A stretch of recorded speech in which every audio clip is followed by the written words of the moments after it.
Greetings, traders. To locate and use the custom indicators in TopstepX, click on Indicators at the top of the chart. Search for TopstepX.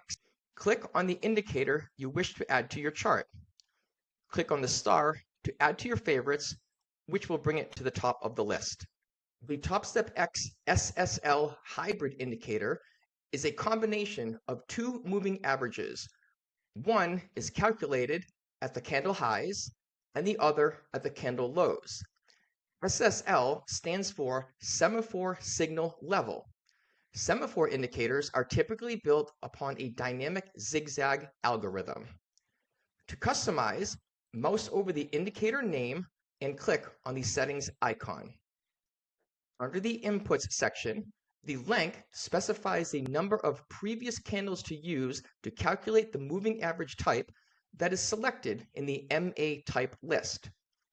SMA is a simple moving average, whereas EMA is an exponential moving average that provides a faster response time to more recent price action.